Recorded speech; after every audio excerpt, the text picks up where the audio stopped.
454 SS, Homer drool.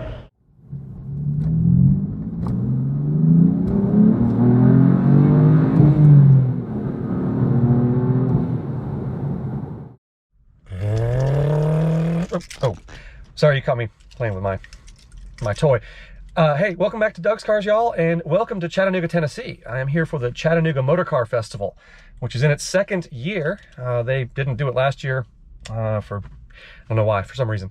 But there's going to be a bunch of really cool events here. There's a bunch of car clubs here. I've seen some pictures. It started yesterday, and there's a bunch of big names here, like Wayne Carini. And, you know, I saw Wayne Carini. I met him for the first time back in May at the Amelia Island Concours in Florida. And I didn't expect to see him again in the same year, but apparently he's here. A bunch of other big names in the car community. Tom Cotter's supposed to be here, who's the barn find hunter on Haggerty. That's someone I really like to meet, because that's just, what he does is just amazing. So again, I don't know what to expect. This is my first time here for this event, so let's go check it out. All right, well, we're here in downtown Chattanooga and it's super windy, so I apologize for that, but I walked into one of my favorite areas. The BMW Club is here. So there's a bunch of neat stuff here. Look at that, nice rust interior color. And then somehow they've got a Volvo mixed up in this, but there's a clown shoe M car over there and a beautiful M5 with Alpina wheels that I'm going to take a quick look at. I think it's my favorite color combination on these, black with tan leather. Yes, it is, and obviously, of course, it's a manual because it's an M5. Cool. Center exhaust, and then what a great color.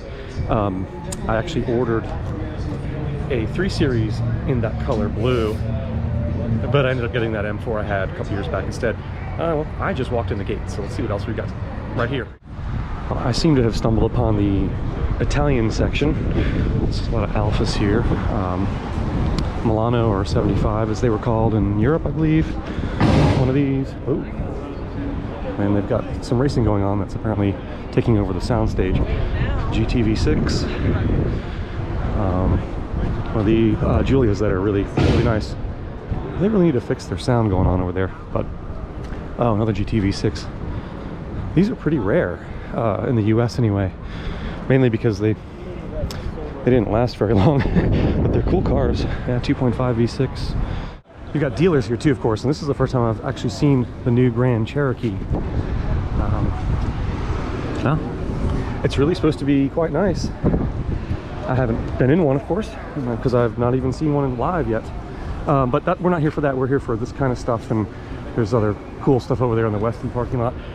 I think things are just getting going this morning, so, and it is just super windy and super cold. I was in Florida all week. I'm not really, had to borrow a hoodie, not really dressed for like 55 degrees and brutal wind whipping through these tall buildings, so it's an interesting day. I kind of wish we had yesterday's weather, which was like 80 degrees and sunny. It would have been perfect for this, but maybe I'll keep the crowds down a bit and I'll be able to, you know, report a bit more on what I see. Let's go over here and see what fun things we can find.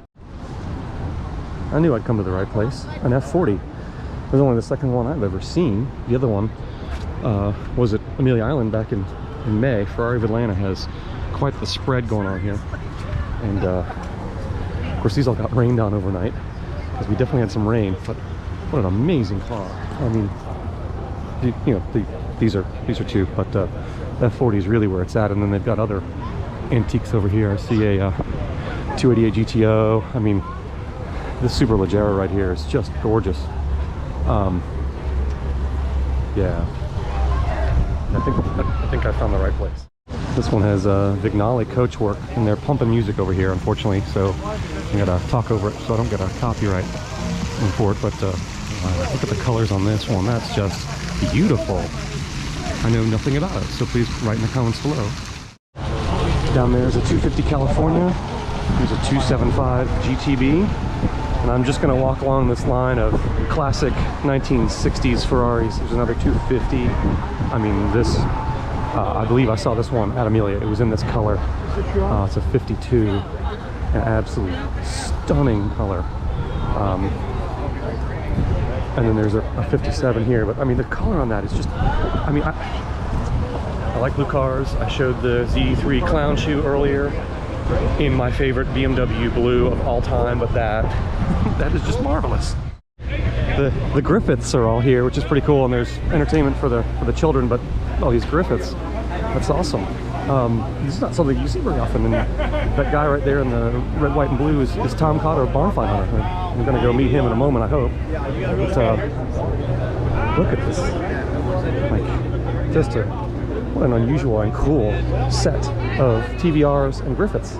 It's just stuff you just don't see in the U.S. except when you're at an event like this, which just makes it so cool. Well, that was really cool, y'all. I just got to meet Tom Cotter, Barnfind Hunter. We talked about those Griffiths that were actually assembled on Long Island in New York. We both grew up there. Neither of us live there anymore, of course. But oh, it was great. I mean, he had a crowd around him for a while, and then he ducked away. He was gracious enough to let me take this picture, and yikes. Anyway, I wanted to throw something up here for my British YouTube fans. This is a 1937 Morris. It still has Lucas headlights. I wonder if they work. But an interesting car. I like the two-tone, how it's done back here towards the boot. And it's sliding top. I didn't even notice that. 1937 Morris. I have never seen one of those before, and I may never see one again. The area that I just was at, where I bumped into those guys, it's not the only thing they have going on here. A few blocks away, we've got a Mecum auction here in the Marriott. I'm gonna duck in there if I can. At least try to get in the staging lanes. Again, it's still before noon, so I don't know how much I'll be able to see. And then they have some racing going on that I'm gonna try to check out as well. This is a pretty cool event, I must say. Like, there's a bunch of people here enjoying this, which is great. A lot of kids are out, you know, yelling, "Hey, mommy, look, cars," things like that. It's just really nice to do that. Oh, and hey, there's something that's about my speed.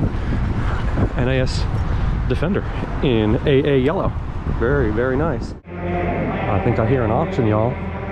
This is like staging lanes here. Very cool. I'm gonna be like a kid in a candy store here. Ooh, I know someone who has one of those.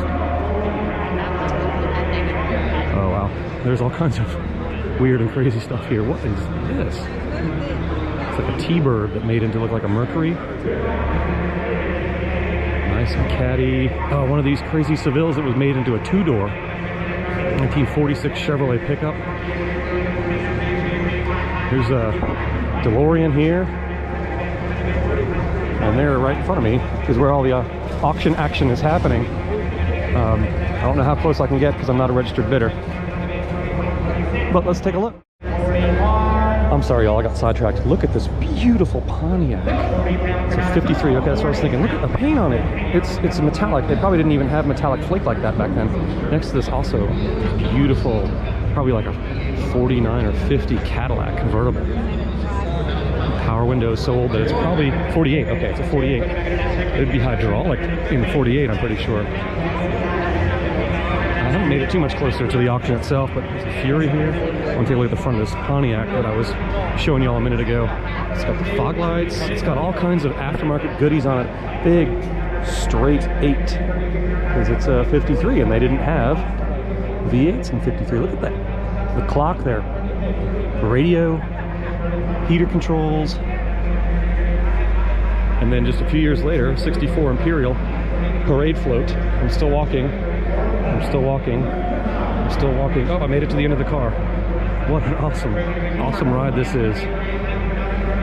Beautiful interior. The handles to open the doors are really just unusual. All right. Promise you, I'll try to get towards the auction now.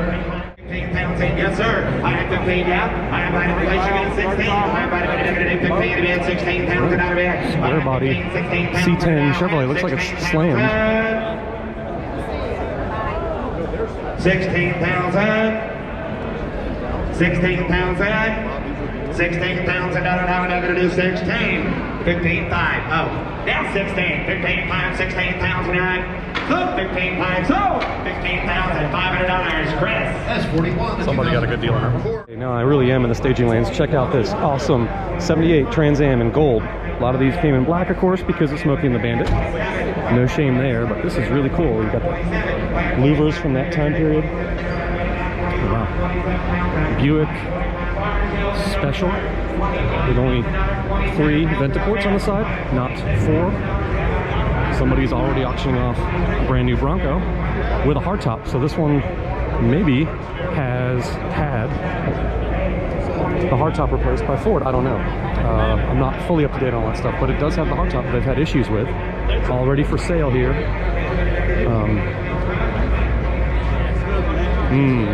Houndstooth interior. Very, very, very cool Camaro. Oh, here's something after my childhood. First year Z28 of these 3rd gen Indianapolis. Look at the silver leather seats. Shiny silver. And it's an automatic. Very, very, very cool. Very, very, very low horsepower. Here's that pickup that just sold for $15,500. Slammed. But a good 1980s color combination. Looking at some cool stuff here. Here's a Shelby. I guess this was a GLH as well, but this was the Charger of the area. Well, actually, it doesn't say GLH on it. So this is just a basic Shelby, I think. But check out the interior. These seats that do say CS on them, that has the logo, but it's kind of worn away. A couple years ago, when I went out to Kansas to pick up my Hoopty M3 from Tyler Hoover, I hung out with Watch JR Go, and he at the time had a Rampage that had been updated to look like this, with all the proper body kit, to be like a tribute to like one that was made for an official who worked for the company. And I got to ride in it, and that thing was awesome. And this is the way they actually came. The Rampage, of course, was the El Camino pickup version of this. That was a really cool car to ride in. Oh, this one sold. 85. Okay, one of 843 blue. Okay, I knew they made a bunch of them, but in blue. Now over here, I believe this is an Alpha Montreal. I don't know that I've ever seen one. I don't know that they even sold them in the US, but of course it's old enough to be imported. But look, color matched wheels. How cool is that? This is from a collection, I guess, that was being sold here. The interior is really just fantastic. Like, the shifter's way up there, wooden rimmed wheel, these vents back here. I'm pretty sure these were not sold in North America, despite being named after a major city in North America, the Montreal. Over here, if I can't see, yeah, it's a 72. Check out the front end. You got the little eyebrows, you got a NACA duct in the hood, and only one side view mirror, of course, in chrome. Yeah, 2.6 liter, double overhead cam, aluminum V8.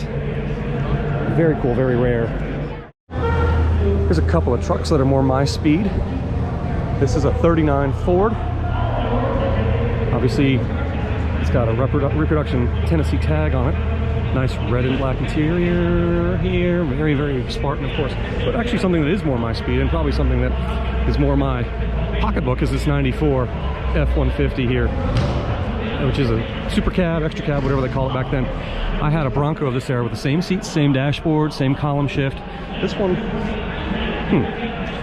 I don't see the four-wheel drive controls on the dash or on the floor, but it looks like it's a four-wheel drive, but it must not be. It doesn't have the hubs. Still, what a good-looking Survivor from 1994. This is a great show. I'm really having a blast here. 454 SS, Homer drool. Wow, look at that red interior. It's so red. That's awesome. These things were not state-of-the-art at all, but they were the first muscle truck. And I mean, they got like 10 miles to the gallon because it's a 7.4 liter under the hood. But you could actually use it. This one doesn't look like it's ever been used. If it has, it's been repainted nicely. It came with those wheels. That's all you could tell. That exhaust, those wheels, and that decal is the only thing that told you that this two-door, two-wheel drive pickup had Chevy's biggest motor under the hood. I'm gonna follow this Camaro because it sounds so good, but time to go out in the sun and take a look at some of the staging lanes here. I can already see that I'm gonna be walking past that K5 Blazer there because it is glorious. I mean, this is exactly the spec I would want. I mean, you got the two-tone, the white and blue. Oh, man, this is a really, what is this? It's a 79, estimate 35 to 45. These things are going for crazy money. Okay, I do not see air conditioning, so that's a no-go for me, but that is really, really nice. And these staging lanes are full of some cool stuff here. Nothing ridiculous. There's no $2 million cars here. It's still, you know, not even noon yet, but always fun to follow out the staging lanes. We got to do the staging lanes when I was in Amelia back in May. That's where the $2 million cars were like that Cobra that was made entirely out of brass. Not like that here, but that's okay. There's some really good stuff here though. I came back inside and I found another K5. This one actually does have air conditioning. This is a 70, wow. Oh, great color. You got the slot wheels. This is really, really nice. I mean, the paint is just amazing. The removable hardtop. You can peek inside, see that cool embossment they have on the seats in the vinyl. Little tiny air conditioning vent there above the radio. Yeah, and of course some nice KO2s on there. What a great looking Blazer. And next to another 82 Camaro, another Indianapolis car. Okay, got a 1982 Texas inspection sticker on it. It still has the window sticker, $15,000. And this one's also an automatic power window, tape deck. Yeah, it's pretty fully loaded. 15 grand. Bunch of Broncos here today. Oh, check out this. This is cool. I mean, this truck has been used, not abused, but used. It's even got ropes still hanging on the side. Back in the day when they put the big tires on the back and not on the front, this had a camper on it at some point, as you can see. Automatic air conditioning, AM, FM, might be an 8-track, I'm not sure. F350, yeah, that's a cool truck. That is a cool truck. Still has a no reserve sticker on it, so it is going up for auction soon. And I think I'm gonna go see if I can't check out some of the racing, because I want to see that before I depart. I have another thing to do this afternoon, but this has just been a fantastic morning. It really has. I will be coming back to this in the future. Uh-oh. I got sidetracked because I saw some Land Rovers. Ooh, this one's left-hand drive. So that is a big 2 thumbs up in my opinion. 74 110 Safari. The jerry cans in the front. And then what we have over here, this is also left-hand drive. Very cool. 1970 military. Yeah, it's got the heavy-duty bumper. It's a diesel. Really? Oh wow!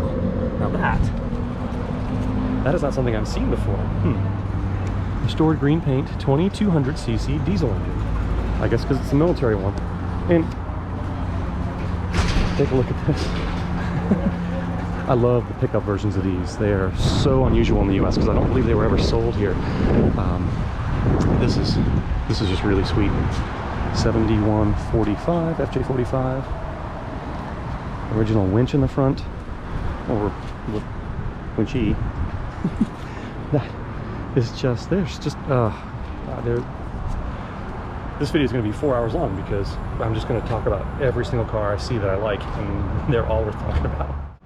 As I said, I found something else. This is a 58 Chevy Apache Cameo.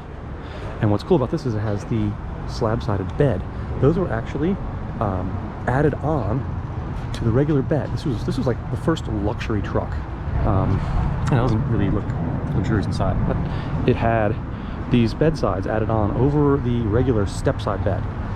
And it made it look just more luxurious. I think they were off of the station wagon. I'm not sure about that. You can correct me if I'm wrong, but they definitely were added on. And it was a very expensive truck. It was one of the first truck, probably the first truck that actually was made to be more than just a working tool. And people, would buy it because it looked good, not just because it worked well.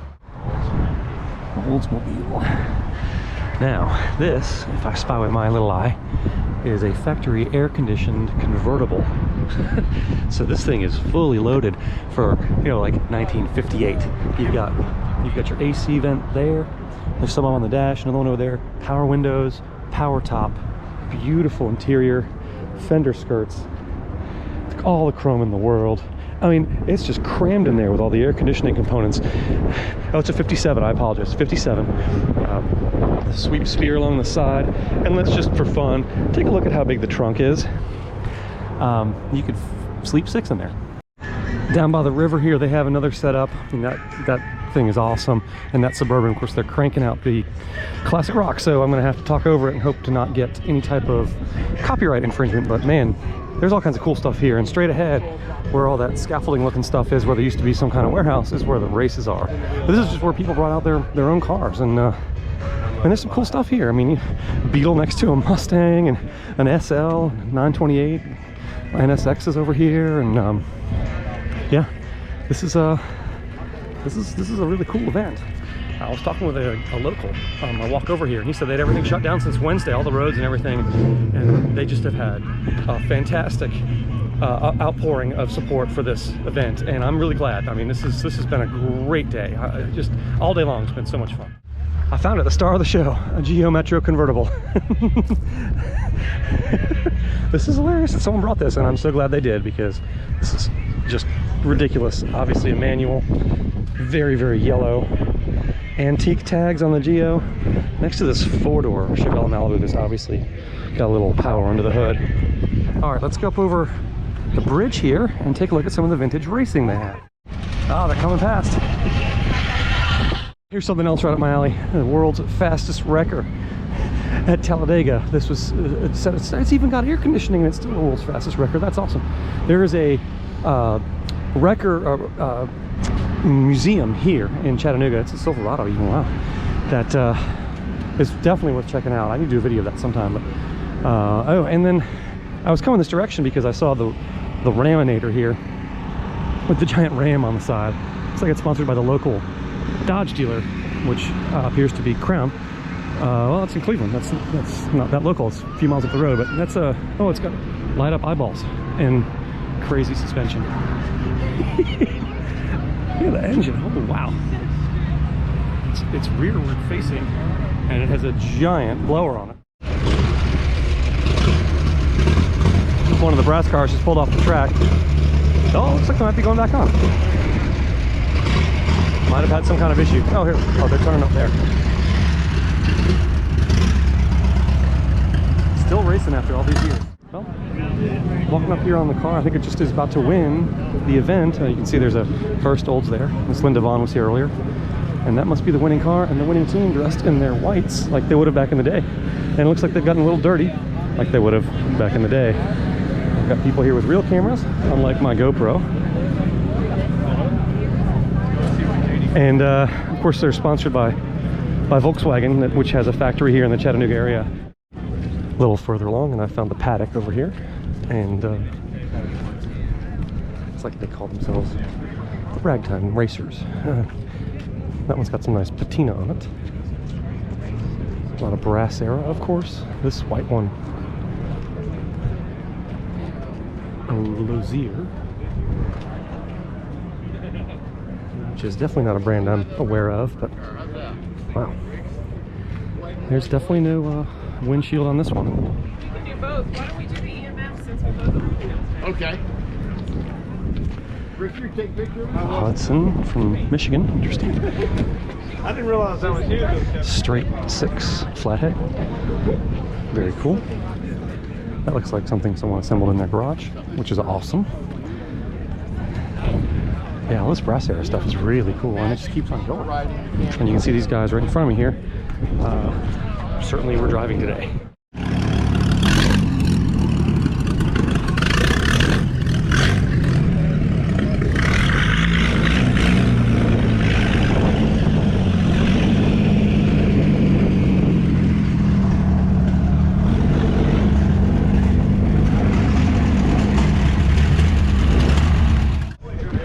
More late model stuff over here, you know, Datsuns, Mustangs, Cobras. That looks like a GT40. Not sure if it's real or not. Probably not. Even a Golf. So yeah, these folks are all pretty much done for the day. And I think I am too. It's been a great day. I've been here for like 5 hours. It is all over the city of Chattanooga. I got a good amount of steps in today, and I had a great time. I had lunch at the Pickle Barrel, which is a local restaurant. Pickle brine chicken and fries and local pint of beer. Great stuff. So I highly, highly recommend next year coming here to Chattanooga and checking out their festival. I mean, they're really trying to make a big thing of this, and they've really succeeded. It's only the second year they've done this, and the turnout's been fantastic. I'm talking with people, and everyone's just having a blast. So I did too, especially at the Mecum auction. I mean, that's just, those cars, they were just fantastic. So hey, you know, once again, I hope you can make it out. Thanks so much for watching Doug Stars. Please hit subscribe because there's more fun stuff coming your way and some big announcements coming up real soon. Thanks so much for watching.